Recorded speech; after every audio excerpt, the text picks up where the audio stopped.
स्वराज्य संवाद न्यूज, जनतेच्या हक्काचं व्यासपीठ. सर्वांना जय श्रीराम. आजची मुळात ही बैठक आपली कशासाठी सगळ्यांना आपल्याला माहिती आणि मला वाटतं प्रस्तावना महेशभाऊ डोके यांनी केली. आता या आजच्या आपल्या बैठकीसाठी उपस्थित जे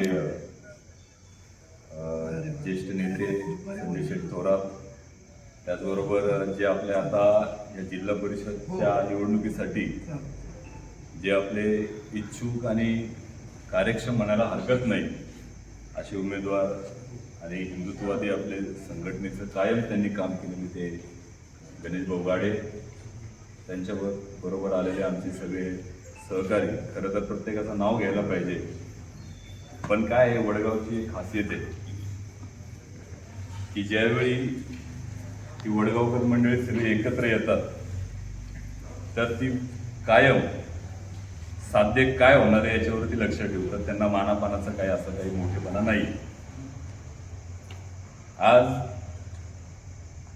या बैठकीच्या निमित्ताने योगेश भाऊ, तुम्ही जो आत्ता विषय घेतला की गावामध्ये काय काय अडचणी आहे, विकासाची कामं काही रखडलेली आहे, काहींनी शब्द दिलेले आहे पण ते पूर्ण झालेले नाही.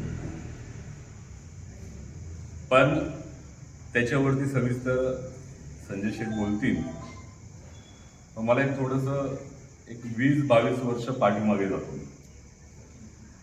एक साधारणतः 2004 वर्षाचा म्हणजे तो काळ होता आणि त्या काळामध्ये आपल्या वडगाव काशिंदेमध्ये आपण बजरंग दलाची शाखेची आपण उद्घाटन केलं होतं आणि मला वाटतं की त्यावेळेचे जे आपले सभासद जे आहेत,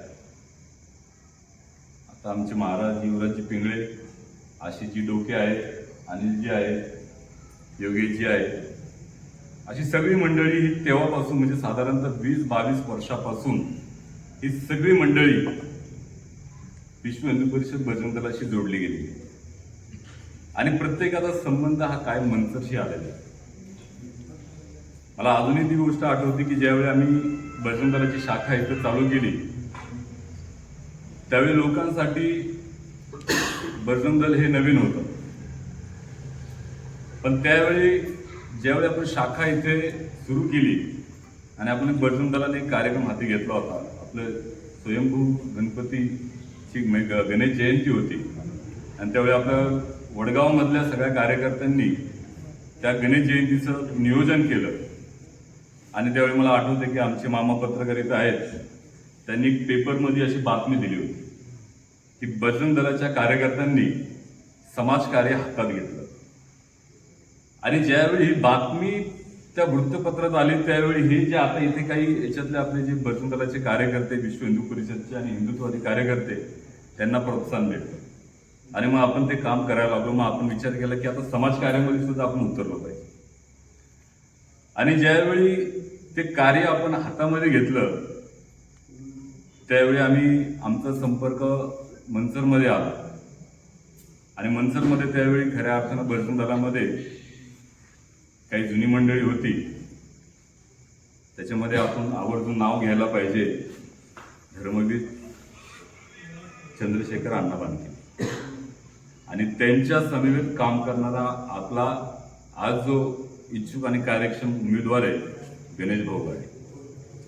खरं तर हिंदुत्वाचं काम करणं म्हणजे आजचा जर काळ बघितला तर आजच्या काळामध्ये हिंदुत्वाचं कार्य करायला सोपं जातं, पण तो काळ असा होता की आपण जर मनसरमध्ये गेलो तर त्या मनसरमध्ये आपण बघितलं की मुसलमानांचा किती उपद्रव आपल्याला सहन करावा लागला त्यावेळी आणि अशा याच्यामध्ये आज केंद्रामध्ये सत्ता, आज महाराष्ट्रामध्ये हिंदुत्ववादी सत्ता, पण तो काळ असा होता की कुठेही हिंदुत्ववादी सत्ता नसताना हिंदुत्वाचं कार्य करायचं हे मोठं जोखमीचं काम होतं आणि त्यावेळी आपल्या धर्माशी प्रामाणिक राहून, आपल्या हिंदुत्वाशी प्रामाणिक राहून संघर्ष करायची मानसिकता ही आपल्या गणेशभाऊ गाडे असतील, चंद्रशेखर बानके असतील आणि आज बरीचशी मंडळी होती.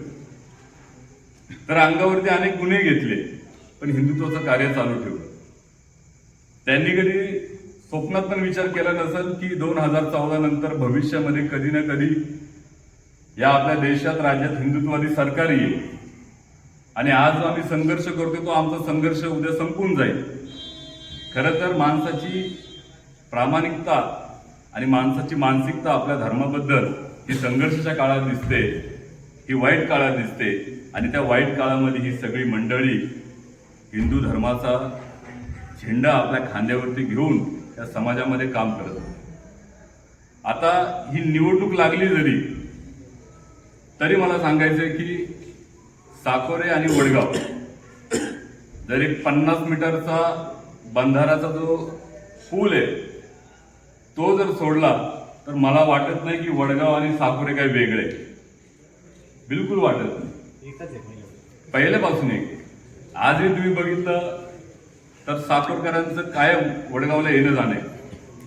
आणि जर सांगायचंच म्हटलं तर गणेश भाऊ गेल्या 20 वर्षापासून वडगावमध्ये कायम त्यांचं सातत्याने येणे.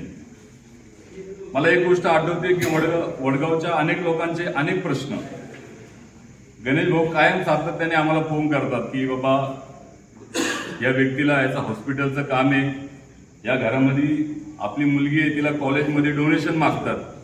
आणि वडगावमधले अशा अनेक उदाहरणे त्यांनी फोन करून आपण ती कामं केलेली आहे. म्हणजे गणेश भाऊंचा एक स्वभाव पहिल्यापासून की लोकांना मदत करणं. आता आज मला तुम्हाला सांगायचं सगळं की ठीक आहे आपल्याला विकास कामं करायचीच आहे. उदाहरण जर द्यायचं जर झालं तर गणेश भाऊ जरी उमेदवार असले तर गणेश भाऊ बरोबर असे अनेक ज्यांना प्रशासनातला चांगला दांडगा अनुभव आहे असे संजय भाऊ त्यांच्या बरोबर आहे. आम्ही सुद्धा सगळे बजरंगी गणेश भाऊ बरोबर आहे. त्याच्यामुळे मी तुम्हाला एक उदाहरण फक्त सांगतो की या तालुक्यामध्ये जर आपण जर बघितलं काही जर आपण गेल्या 3-4 वर्षामध्ये जर बघितलं आपण तर अशा अनेक विकास कामं आधारित. त्याच्यामुळं आता महत्वाचा प्रश्न हा आहे की लोकप्रतिनिधी कसा असायला पाहिजे. आज जसं मगाशी योगेश भाऊंनी सांगितलं की विधानसभेची निवडणूक होती, निवडणुकीच्या अगोदर सांगितलं की सगळे कागदपत्र काढा. मग आमच्या योगेश भाऊंनी सगळी कागदपत्र दिली. आज जवळजवळ 1 वर्ष होऊन गेली पण कागदपत्र हे कागदावरती सगळं चित्र राहिलं, ते काही प्रत्यक्षात उतरलं नाही. मग मला एक विचारायची की अशी जी कामं जी असतात प्रशासकीय ही कोण करणार. त्यासाठी माणूस हा अराजकीय लागतो. काय होतं की राजकीय क्षेत्रामध्ये उतरल्याच्या नंतर पिंड बदलत जातं. पण गणेश भाऊंचं पिंड हे हिंदुत्ववादी आहे, तो धर्माचं काम करणारा कार्यकर्ता आहे. आणि मी तुम्हाला खात्रीने सांगतो की जर कुठलंही काम म्हणजे आज जिल्हा परिषदसाठी आपण जरी तयारी करतोय तर आज मी तुम्हाला सांगतोय केंद्रामध्ये सत्ता आपली आहे, राज्यामध्ये तसं बघायला गेलं तर 3 पक्ष आहे पण तरी म्हणायला हरकत नाही की सत्ता आपलीच आहे. त्याच्यामुळं फक्त त्याचा पाठपुरावा कोण करणार, कसा करणार, तो चिकाटीचा माणूस पाहिजे. असं नाही की कामं होत नाहीये, प्रशासकीय कामं हातात घेतल्याच्या नंतर पूर्ण होत नाहीये, परंतु सातत्य आणि पाठपुरावा करणारे अशी मंडळं लागतात, व्यक्ती लागतात.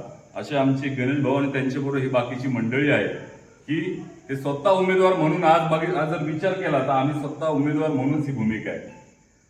पण आज साकोरे आणि वडगाव जरी वेगळं नसलं ते एकच गाव म्हणायला हरकत नाही.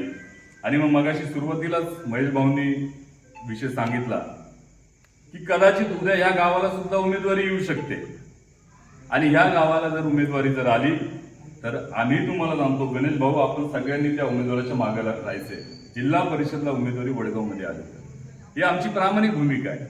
पण जर उद्या जर आपल्या गावाला जरी समजा म्हणजे आपलं दोन्ही गाव एकच आहे पण जर उमेदवारी जर आपल्याला गणेश भाऊंना मिळाली आणि आपल्या गावाची संधी आली नाही तर मला तुमच्या सगळ्यांकडून शब्द पाहिजे, कारण आपले संबंध जुने, आपण एकमेकांच्या सुखदुःखात कायम उभे राहणार आहोत आणि हे आपण बघतोय की एकमेकांना कायम आपण मदत करत आलेलो. म्हणून माझी एवढी विनंती आहे की दोन्ही गावांपैकी कुठलाही उमेदवार जिल्हा परिषदला असू दे आपण त्याच्या मागे उभे राहिलो पाहिजे. म्हणून ही सगळी बैठक आणि ही बैठक ही वडगावकरांनी लावली. खरं त्याचं तर कौतुक वाटतं की तुम्ही सगळी मंडळी आधी ते वेळात वेळ काढून आले. हा 100% बरोबर आहे. तर फक्त आजची बैठक फक्त कशासाठी आहे की कुठलीही गोष्ट करत असताना भले आपला 15-20 वर्षापासून आपण संघटनेत काम करतोय, आपण समाजकार्य करतोय, आपण एकमेकांच्या सुखदुःखामध्ये आहे, परंतु तरी देखील आज आपण इथं कुणी राजकीय पक्ष किंवा राजकीय पदाधिकारी म्हणून आपण इथे जमा झालेलो नाहीये. आपण एकमेकांचं मत जाणून घेण्यासाठी इथं उपस्थित झालेलो आहे. सगळ्यांचं एक मत असेल, वडगावकरांचं एक मत असेल तर आपल्याला पुढे चाला. आपलं एक मत होणं गरजेचं आहे. उद्या तुम्ही जर सगळे जर म्हटले एकत्र की नाही बाबा आपल्याला नाही करायचं, तर आपण गणेश भाऊ थांबवा. ही मानसिकता आपली आहे. पण तुमच्या सगळ्यांचं जर एक मत असेल तर मग एकदा पाय आपण जर रोवला तर तो डायरेक्ट निकाल घेऊनच हातात यायचा. यासाठी आपली आजची बैठक आहे.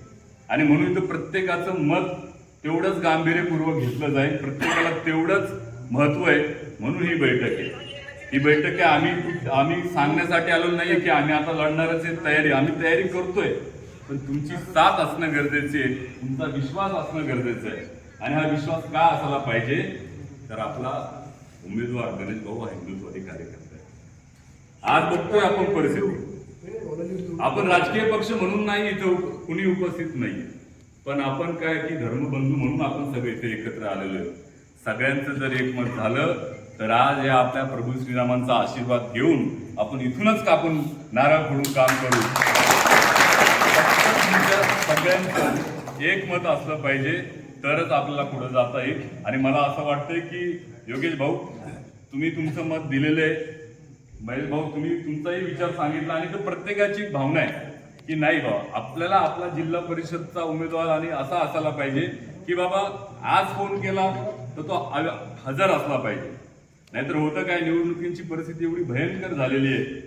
अक्षरशः जी माणसं 4 वर्ष 4-4.5 गेले 4-5 वर्षे कोणताही जिल्हा परिषदेचा सदस्य आणि पंचायत समितीचा सदस्य इथं कुठेही आलेलं नाहीये.